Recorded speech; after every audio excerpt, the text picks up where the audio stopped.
Hello all, welcome to Pred Easy we make it easier.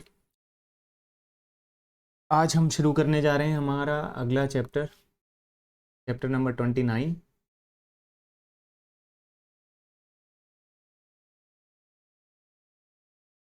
जो है R S M S S B junior accountant and T R A exam 2022 और high court clerk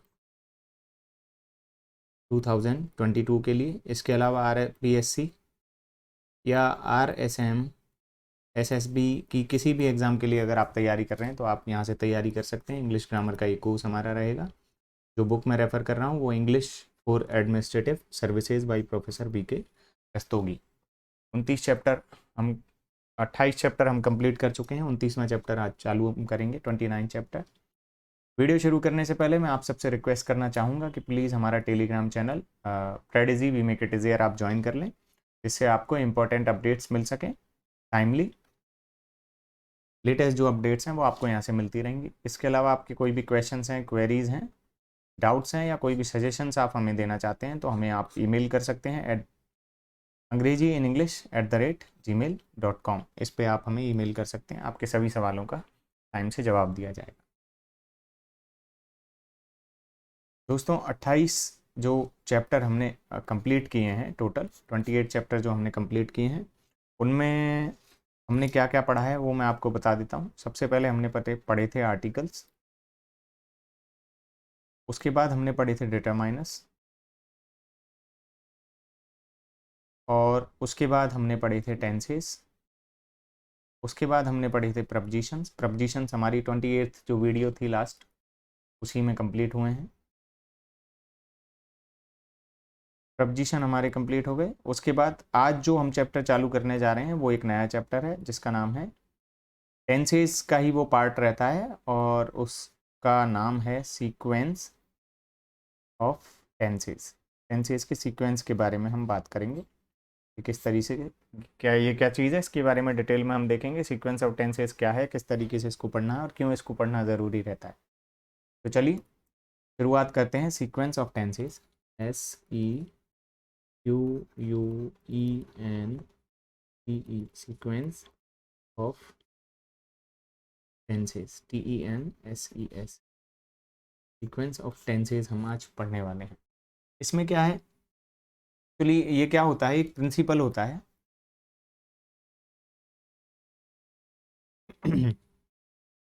principal बोले तो इस एक सिद्धांत है जिसके ज़रिए क्या होता है कि हम ये तय करते हैं कि कौन सा सबॉर्डिनेट क्लॉज प्रिंसिपल क्लॉज जो है उसको फॉलो करेगा। दो क्लॉज होते हैं, पहला है प्रिंसिपल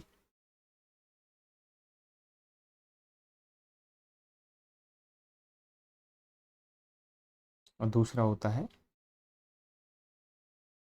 सबॉर्डिनेट क्लॉज। ठीक है, तो सीक्वेंस ऑफ टेंसेस क्या है?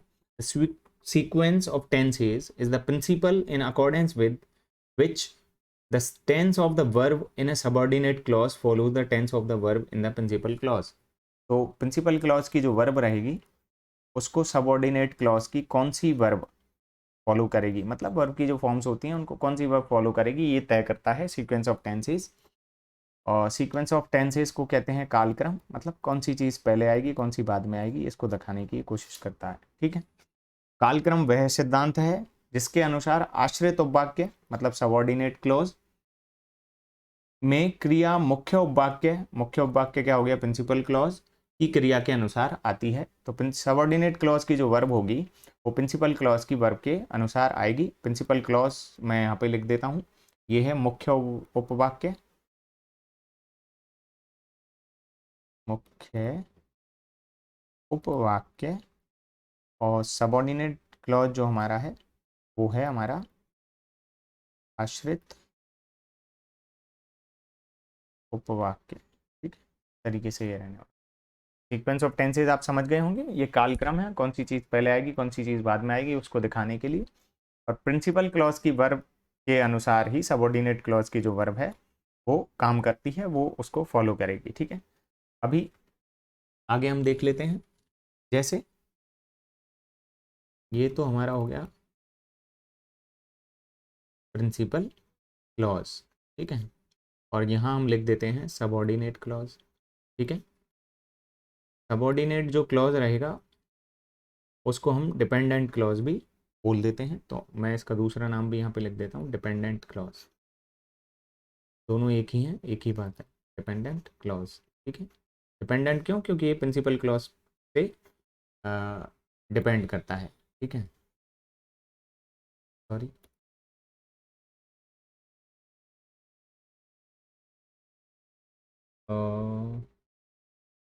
ठीक है, प्रिंसिपल क्लॉज हो गया और डिपेंडेंट क्लॉज हो गया। अब आगे हम देख लेते हैं इसमें हमें क्या करना है।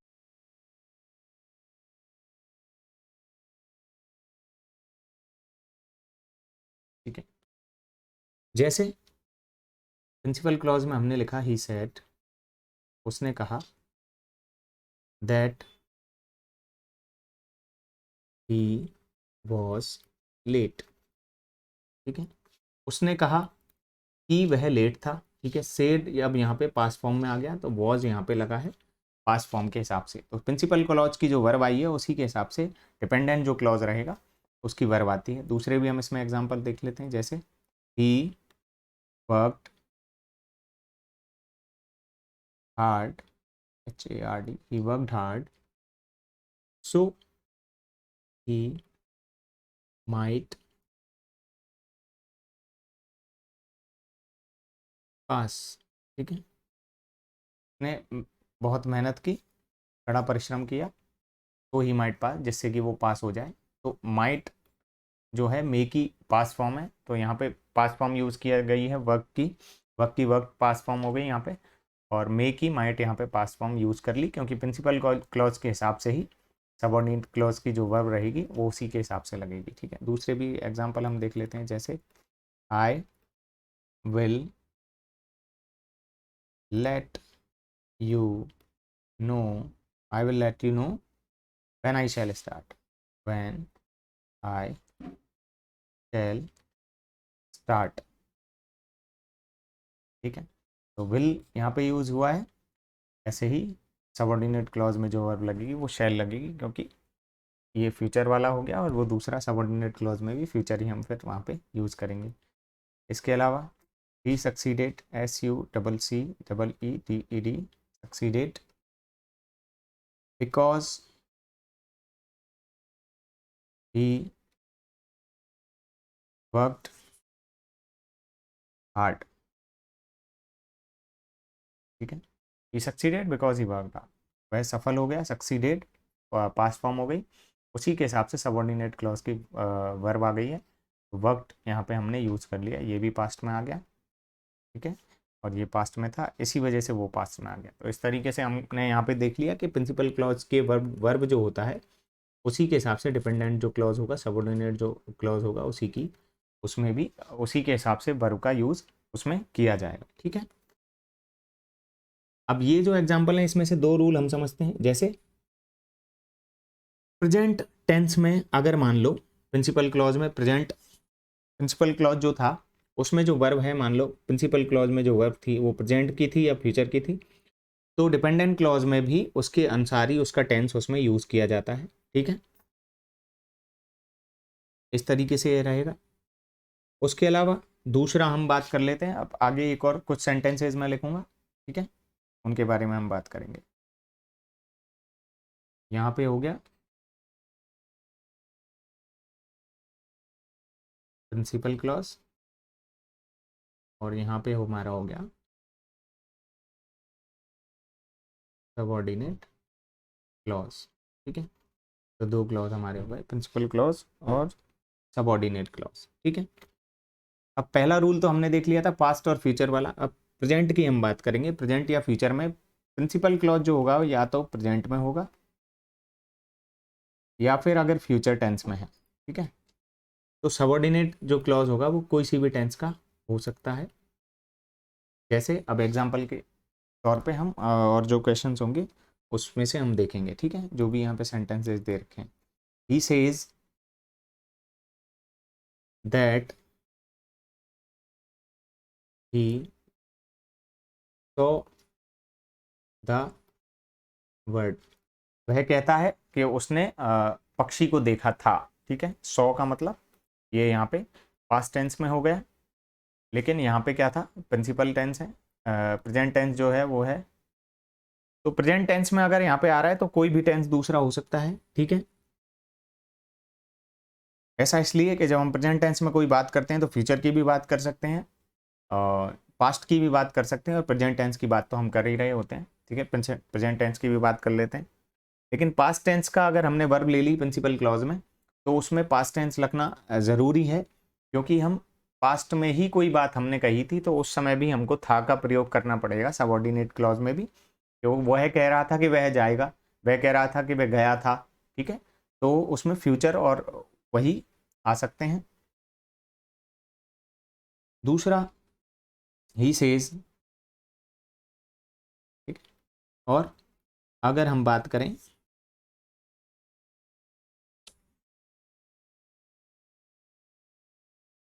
अगर हम बात करें कि हमने प्रेजेंट में बात की है या फ्यूचर में अगर हमने बात की है, तो इस तरीके से यूज करेगा, that he has seen a word. ठीक है, वह कहता है कि वह एक वर्ड देख चुका है, वह कहेगा कि वह एक वर्ड देख चुका है। ठीक है, तो इस तरीके से कोई भी टेंस इसमें यूज कर लिया। अब यहाँ पे हमने प्रेजेंट यूज कर लिया, अब इसी में हम देखो फ्यूचर भी यूज कर सकते हैं, ही सेज और विल से। वह या तो कह रहा है या कहेगा, that he will see a word. तो दूसरा भी हम यूज कर सकते हैं। ठीक है, रूल टू क्या हो गया, if the verb in the principal clause is in the past tense, the verb in the dependent clause must also be in past tense। वो वाला तो हमने देख ही लिया। दूसरा वाला जो रूल था उसमें पास्ट टेंस वाला आ गया, इसमें जो रूल है वो दूसरा हमने देख लिया कि if the verb in the principal clause is in the present और फ्यूचर टेंस। अगर ये प्रेजेंट टेंस में है, ठीक है, प्रेजेंट में यहाँ हमको दिख रहा है और फ्यूचर टेंस हमको यहाँ देखने को मिल रहा है, तो प्रेजेंट या फ्यूचर में प्रिंसिपल क्लॉज की वर्ब है, so then the verb in the dependent या subordinate clause may be in any tense according to the sense. ठीक है, जो भी उस बात को कहने का मतलब निकल रहा है उस हिसाब से हम उसमें सेंस जोड़ के और कोई भी टेंस में उसको हम लिख सकते हैं। यहाँ पे हमने देख लिया, ये पास्ट में आ गया, ये प्रेजेंट में आ गया, ठीक है, प्रेजेंट परफेक्ट में आ गया, और ये फ्यूचर टेंस में आ गया। तो तीनों ही टेंसेस का हमने इसमें यूज़ कर लिया। ठीक है, इस तरीके से इसको हम समझ में आ गया होगा आपको। उसके अलावा और भी सेंटेंसेस हम आराम से देख सकते हैं। जैसे आई सेड, मैं ये डैश लगा दूंगा प्रिंसिपल क्लॉज और उसके बीच में सबऑर्डिनेट क्लॉज के बीच में, that I would, say that I would help him, help him. ठीक है, तो इस तरीके से हो गया आई सेड। अब देखो यहाँ पे पास्ट में है, तो यहाँ भी हमने विल की जो पास्ट फॉर्म है उसका उपयोग किया है। उसके बाद he was honest, he was honest although he was poor, although he, sorry, although he was poor. ठीक है, वह ईमानदार था, he was honest although he was poor, जबकि वह गरीब था, वह गरीब होने के बावजूद भी ईमानदार था। तो वॉज और यहाँ पे भी पास्ट फॉर्म है, तो इसलिए पास्ट फॉर्म का हमने यूज़ किया है। तो ये प्रिंसिपल क्लॉज हो गया और ये सबऑर्डिनेट क्लॉज हमारे यहाँ पे हो गया। तो इसके हिसाब से आप देख सकते हैं प्रिंसिपल क्लॉज के हिसाब से जो सबऑर्डिनेट क्लॉज की जो वर्ब है उसको यूज़ करते हैं। तीसरा हमारा हो गया, वी नेवर अंडरस्टूड। अब यहाँ पे देखिए ये पास्ट फॉर्म है, अंडरस्टूड अंडरस्टैंड की पास्ट फॉर्म है, तो बेशक सामने भी पास्ट फॉर्म का उपयोग किया जाएगा। वाई ही डिड दैट, हम कभी ये समझ नहीं पाए कि उसने ऐसा क्यों किया। ठीक है, तो ये आ गया, उसने वैसा क्यों किया, हम ये कभी भी नहीं समझ पाए। तो यहाँ पे पास्ट फॉर्म है, तो यहाँ पे भी पास्ट फॉर्म का हमने यूज़ कर लिया। और हम देख लेते हैं, ही remained silent when he heard the news, when he heard the news, ठीक है। वह शांत हो गया, रिमेन साइलेंट, शांत ही रहा। When he heard the news, here का जो पास्ट फॉर्म है वो हर्ड हो गया। ही रिमेन साइलेंट, वह शांत ही रहा। When he heard the news, जब उसने न्यूज़ सुनी, ठीक है। उसके बाद ही वॉकड सो फार, वह इतना दूर चला गया, चलता चला गया। दैट ही टायर्ड हिमसेल्फ, ठीक है। वह इतनी दूर तक चला, दैट ही टायर्ड हिमसेल्फ, उसने अपने आप को थका लिया, ठीक है। तो ये भी पास्ट है, तो यहाँ पे भी हमने पास्ट का यूज़ कर लिया है। इसके अलावा he asked me whether I had seen Prakash, ठीक है।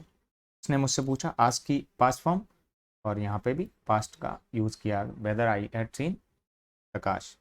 इसके अलावा एक और हम देख लेते हैं, Raman was informed, INFORMED, Raman was inform that he had passed, Raman को इन्फॉर्म किया गया, ये पास्ट फॉर्म हो गई, inform that he had passed, कि वह पास हो चुका था, ठीक है। तो हैड का हमने यहाँ पे यूज़ किया, had past, past perfect tense का हम यहाँ पे यूज़ कर रहे हैं। तो आपने यहाँ पे सारी चीज़ों में देखा होगा कि यहाँ अगर पास्ट का यूज़ कर लिया तो यहाँ भी पास्ट का यूज़ हो रहा है, यहाँ पास्ट का यूज़ कर लिया तो यहाँ भी पास्ट का यूज़ हो रहा है, यहाँ पास्ट का यूज़ कर लिया तो यहाँ भी पास्ट का यूज़ हो रहा है, यहाँ पे किया हमने तो यहाँ पे भी पास्ट का यूज़ हो रहा है, यहाँ पे हमने पास्ट का यूज़ किया तो यहाँ पे भी पास्ट का यूज़ हो रहा है, यहाँ आस्क आया है तो यहाँ हैड सीन आ गया, यहाँ भी पास्ट का यूज़ कर रहे हैं, यहाँ इन्फॉर्म्ड आ गया तो यहाँ पे भी हेड पास्ट आ गया, तो हमने पास्ट का यूज़ कर रहे हैं। तो इससे आपको काफ़ी समझ में आ गया होगा कि प्रिंसिपल क्लॉज के हिसाब से ही जो ये रहता है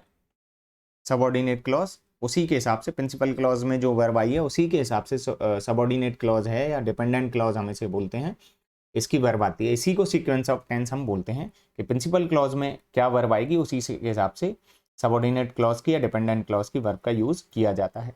आगे हम देख लेते हैं, इनमें दोस्तों कुछ एक्सेप्शन भी काम करते हैं, ठीक है, कुछ एक्सेप्शंस भी काम करते हैं। तो हम देखेंगे कौन कौन से एक्सेप्शंस हैं।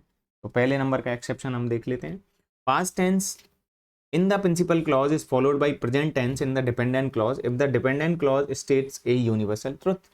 जैसे कि हमने डायरेक्ट और इनडायरेक्ट स्पीच में हम पढ़ते हैं कि अगर यूनिवर्सल ट्रुथ हो तो उसका टेंस नहीं बदलता है, वो हमेशा प्रेजेंट टेंस में ही रहता है। और यहाँ पे ये यही बता रहा है कि प्रिंसिपल क्लॉज में आप मान लीजिए,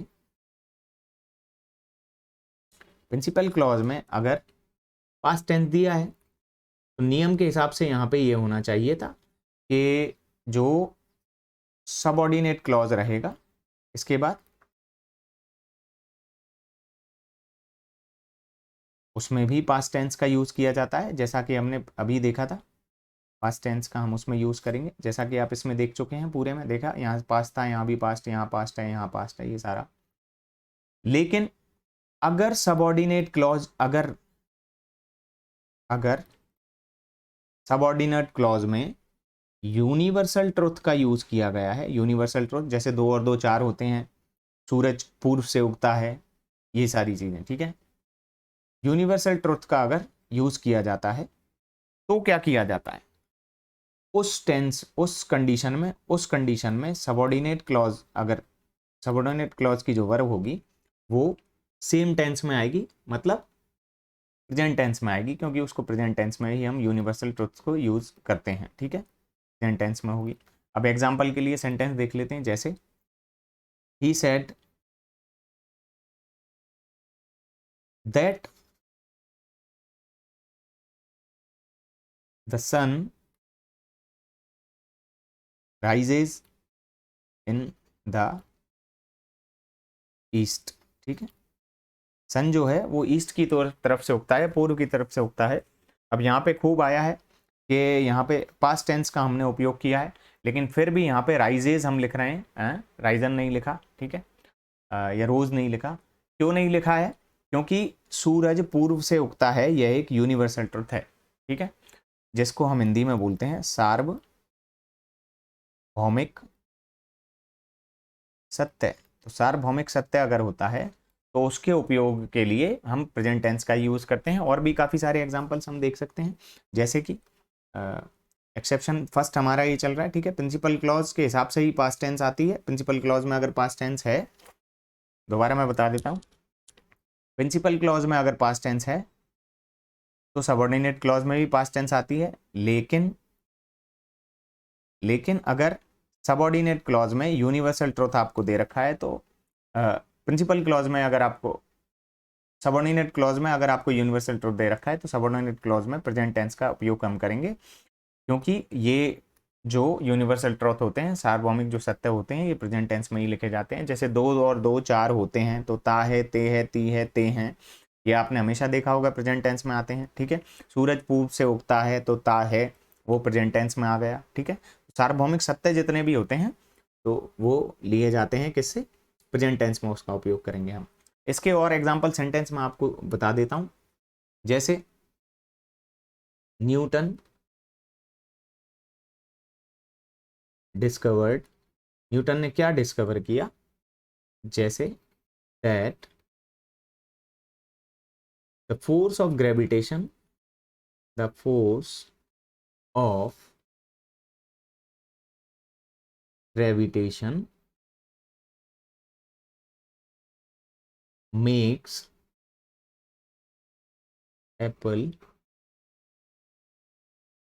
एप्पल्स फॉल, ठीक है।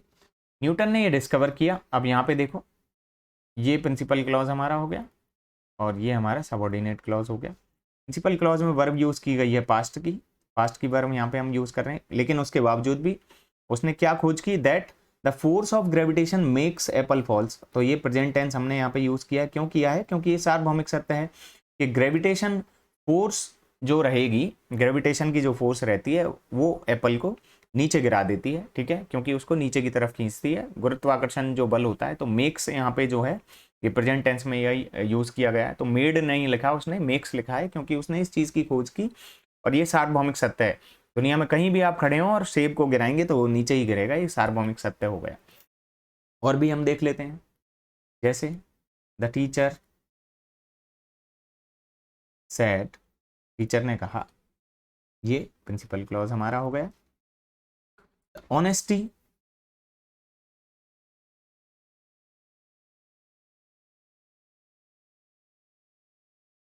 said that honesty is the best policy, ठीक है। तो ये सार्वभौमिक सत्य है कि ऑनेस्टी जो है वो बेस्ट पॉलिसी है, इसलिए इसको यूज हमने किया है। तो सेड आया था, लेकिन उसके बावजूद भी हम honesty is the best policy हमने यहाँ पे यूज किया है, प्रेजेंट में हमने यूज किया है। जैसे इसके अलावा I was glad to hear, ठीक है। वॉज यहाँ पे आ गया, पास्ट में यूज किया, लेकिन उसके बाद भी दैट इंडिया इज प्रोग्रेसिंग,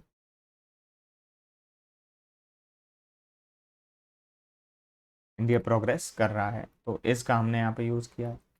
और हम देख लेते हैं गैलीलियो मेंटेन्ड, MEINTAINED, मेंटेन्ड ने क्या मेंटेन किया, दैट द अर्थ मूव्स, उन्होंने ये बताया कि अर्थ जो है वो चक्कर लगाती है सूरज के, ना कि सूरज अर्थ के चक्कर लगाता है, ठीक है। गैलीलियो के बताने से पहले ज़्यादातर लोग ये मानते थे। मेंटेन्ड देखो यहाँ पे पास्ट में आया, उसके बाद अर्थ मूव, ये प्रेजेंट टेंस में आया है, क्योंकि अर्थ मूव करती है, ये सार्वभौमिक सत्य है। तो गैलीलियो ने मेंटेन किया कि अर्थ मूव करती है। गैलीलियो जो थे उन्होंने इस चीज़ को बताया कि अर्थ सूरज के चक्कर लगाती है, ना कि सूरज अर्थ के चक्कर लगाता है। गैलीलियो के ये बताने से पहले अधिकतर लोगों का यही मानना था, सभी लोगों का लगभग यही मानना था कि सूरज जो है वो पृथ्वी के चक्कर लगाता है, वो पृथ्वी के चक्कर काटता है, जबकि असल में गैलीलियो ने यह समझाया कि सूरज नहीं, पृथ्वी सूरज के चक्कर काटती है। ये हमारा एक्सेप्शन हो गया पहला, जो यूनिवर्सल ट्रुथ से रिलेटेड था, ठीक है। अब हम बात करते हैं एक्सेप्शन सेकंड की।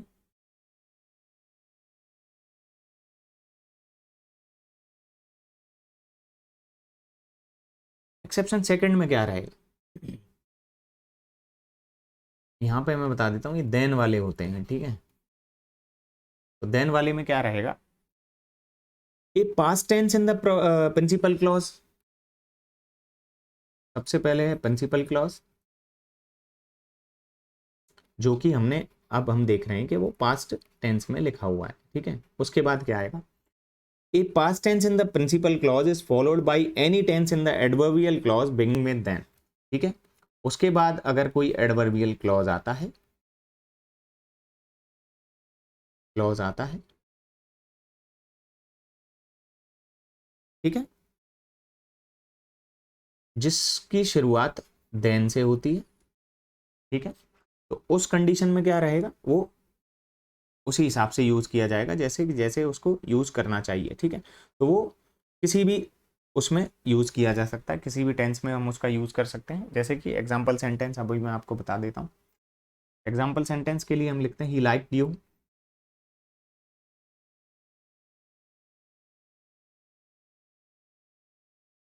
मोर देन ही लाइक्स मी, ठीक है। अब ये सेंस के हिसाब से चलेगा, वो ही लाइक्ड यू, वो तुम्हें ज्यादा पसंद करता था। अब ये देन से शुरुआत हो गई, देन ही लाइक्स मी, जितना कि वो मुझे पसंद करता है उससे ज्यादा तुम्हें पसंद करता था। अब इसके बाद है he liked you, he liked you more than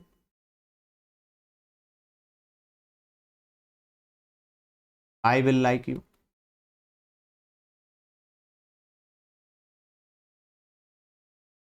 ठीक है। यहां पे कहने का मीनिंग क्या निकलेगा कि वह तुम्हें ज्यादा पसंद करता था, इसके बजाय कि जितना कि मैं तुम्हें आगे लाइक करूंगा, तुम्हें जितना पसंद करूंगा उससे ज्यादा वो मुझे वो तुम्हें पसंद करता था, ठीक है। इसके अलावा ही लाइक्ड यू, तो सेंस के हिसाब से यहाँ पे चलेगा, he liked you more than, ठीक है, he liked me,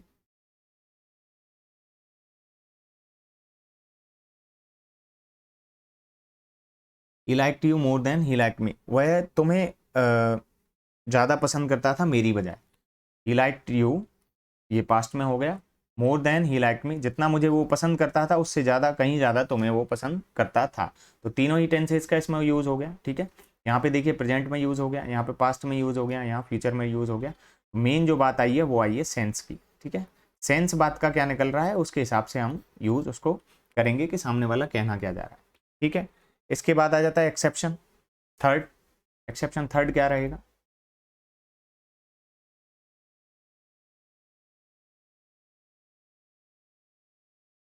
exception third. तो एक्सेप्शन थर्ड क्या रहेगा उससे रिलेटेड मैं बता देता हूँ। A past tense in the principal clause may be followed by any tense in the adjectival clause। adjectival अगर clause रहेगा कोई, मतलब जो adjective से शुरू हो जाता है वैसा, ठीक है। तो ये जो है ये adjectival clause से रिलेटेड है, ये यहाँ पे मैं लिख देता हूँ,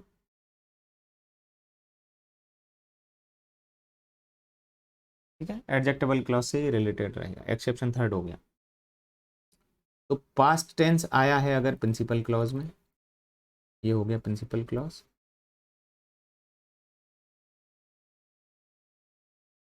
अगर आया है पास्ट टेंस, अगर आ गया प्रिंसिपल क्लॉज में, लेकिन क्या हो रहा है, सबऑर्डिनेट जो क्लॉज रहेगा वो एक एडजेक्टिवल क्लॉज है, ठीक है, क्लॉज है। तो एनी टेंस, कोई सा भी टेंस हम उसमें यूज कर सकेंगे। एग्जाम्पल के लिए सेंटेंस हम देख लेते हैं। प्रेजेंट क्लॉज में, प्रिंसिपल क्लॉज में, एक मिनट, प्रिंसिपल क्लॉज में अगर पास्ट टेंस का यूज किया गया है लेकिन सबऑर्डिनेट क्लॉज है वो एडजेक्टिवल क्लॉज अगर है तो कोई भी टेंस का हम यहाँ पे यूज कर लेंगे सबऑर्डिनेट क्लॉज में, ठीक है। इस तरीके से ये रहेगा। एग्जाम्पल के लिए अब हम इसमें सेंटेंसेस देख लेते हैं। जैसे I visited the place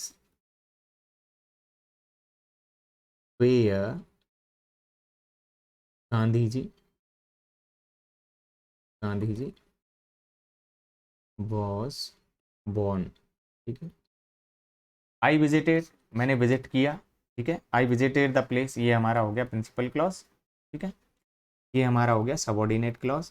where, अब वेयर जो है देखिए ये क्लॉज तो पूरा है, यहाँ से लेकर और यहाँ तक ये क्लॉज है क्योंकि उस सेंटेंस का वो पार्ट है, तो ये प्रिंसिपल क्लॉज हो गया और ये सबऑर्डिनेट क्लॉज हो गया। अब क्लॉज को इसको एडजेक्टेबल क्लॉज क्यों बोला है, क्योंकि वेयर जो है ये गांधी जी के बारे में बता रहा है। ठीक है, तो वेयर गांधी जी, तो नाउन या प्रोनाउन के बारे में कोई बताएगा उसको एडजेक्टिव बोलेंगे, और एडजेक्टिव से शुरू आने वाले जो क्लॉज होगा उसको एडजेक्टेबल क्लॉज हम बोलेंगे। ठीक है, जैसा कि ऊपर वाले में भी आया था, एडवर्बियल क्लॉज हो गया। ही देन के बाद ही लाइक्स मी, तो लाइक करना एक क्रिया है, क्रिया की विशेषता बताने वाले शब्दों को हम एडवर्ब बोलते हैं, और एडवर्ब वाला जो क्लॉज होगा उसको एडवर्बियल क्लॉज हम बोल देंगे। यहाँ पे एडजेक्टिव का यूज किया है और ये क्लॉज है इसलिए इसको एडजेक्टेबल क्लॉज कहेंगे। ठीक है, तो एडजेक्टेबल क्लॉज जो रहेगा तो अब इसको किसी भी उसमें आप यूज कर सकते हैं। ठीक है, अब ये आ गया, देखो ये पास्ट वाले का एग्जाम्पल हो गया। ठीक है, कि ये सबऑर्डिनेट जो क्लॉज है, डिपेंडेंट जो क्लॉज है उसमें पास्ट का यूज कर रहे हैं। अब हम दूसरा यूज देख लेते हैं जिसमें किसी और टेंस का उसमें यूज कर लेगा, और ये आपके यहाँ से ये बात क्लियर हो जाएगी। I visited the place where Ramesh lives. ठीक है, विजिटेड ये आ गया देखो पास्ट में।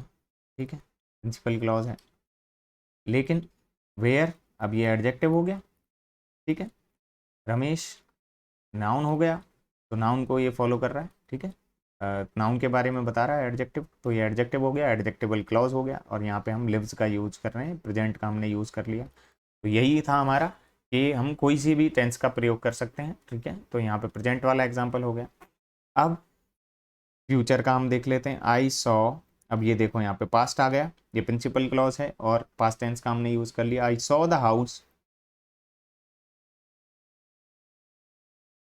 Where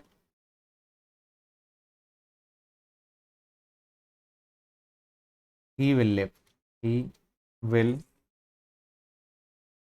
live, I saw the house where he will live. ठीक है, तो यहाँ पे देखिए फ्यूचर का हमने यूज कर लिया है, तो इस तरीके से यहाँ पे इसका यूज हम कर लेंगे। आज का दोस्तों लगभग टाइम बीत चुका है, आधे घंटे का हमारा लेक्चर होता है, आधे घंटे हमने लेक्चर ले लिया है। इसमें एक दो पॉइंट और बच चुके हैं, एक्सेप्शन है कुछ एक्सेप्शन, उनके उनके बारे में हम बताएंगे। आज के लिए बस इतना ही था। उसके बाद हम कॉनकॉर्ड पढ़ेंगे। कॉनकॉर्ड जो मैं बताऊंगा आपको कॉनकॉर्ड क्या होता है वो मैं आपको बता दूंगा कि कॉनकॉर्ड क्या है, उसके बारे में हम पढ़ेंगे। एग्रीमेंट, सब्जेक्ट वर्ब एग्रीमेंट जिसे हम बोलते हैं, उसको भी हम देखते हैं, सिलेबस में अगर रहेगा तो उसको हम पढ़ाएंगे आपको। लेकिन जो सीक्वेंस ऑफ टेंसेज है, सीक्वेंस ऑफ टेंसेज इसी तरीके से इतना ही था। ठीक है, और कुछ इसके पार्ट बच गए हैं वो मैं आपको कल करवा दूंगा। सीक्वेंस ऑफ टेंसेज इस तरीके से रहेगा। आज हमारा 29वां लेक्चर था और सीक्वेंस ऑफ टेंसेज का ये हमारा फर्स्ट पार्ट था।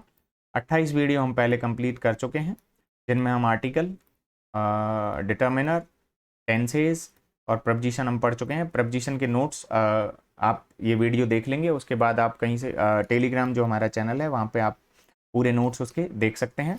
आर्टिकल एंड डिटर्मिनर्स के और टेंसेस के नोट्स मैं पहले ही डाल चुका हूँ, वो आप फाइल वाले सेक्शन में ऊपर टेलीग्राम चैनल पे वहाँ पे जाकर आप देख सकते हैं। आपके कोई भी क्वेश्चन हैं, क्वेरीज हैं, डाउट्स हैं या कोई भी सजेशन आप हमें देना चाहते हैं तो आप हमें ईमेल कर सकते हैं, वो ईमेल मैं आपको पहले ही बता चुका हूँ। तो आज के लिए बस इतना ही। Thank you so much for watching, bye bye, take care, have fun, have a great day ahead. Please अपने दोस्तों से कहिए कि इस चैनल को सब्सक्राइब करें। आप आरपीएससी या आरएसएम एसएसबी की किसी भी एग्जाम के लिए अगर तैयारी कर रहे हैं तो इस चैनल से आप इंग्लिश की तैयारी बहुत अच्छे से कर सकते हैं। आपको सारे नोट्स प्रोवाइड करवाए जाएंगे, वीडियोज़ के थ्रू आपको पढ़ाया जाएगा, नई नई वैकेंसीज़ के बारे में आपको बताया जाएगा, और ये सारी चीज़ें फ्री ऑफ कॉस्ट रहेंगी, आज नहीं हमेशा के लिए। ये हमेशा के लिए आपके लिए फ्री रहेंगी सारी चीज़ें। आपको क्वेश्चंस भी, क्वेश्चन आंसर्स भी करवाए जाएंगे, प्रीवियस ईयर क्वेश्चन पेपर भी सॉल्व करवाए जाएंगे। इसके अलावा आपकी कोई भी नीड होती है इंग्लिश से रिलेटेड, किसी भी एग्जाम से रिलेटेड, तो वो आप हमें कभी भी ईमेल कर सकते हैं। और टेलीग्राम चैनल आप ज्वाइन कर लें, इसको चैनल को सब्सक्राइब करें, वीडियोज़ को लाइक करें अगर आपको पसंद आती हैं तो, और अपने साथ तैयारी करने वाले लोगों के साथ इसको शेयर करें। Thank you so much for watching, bye bye, take care, have fun, have a great day, thank you.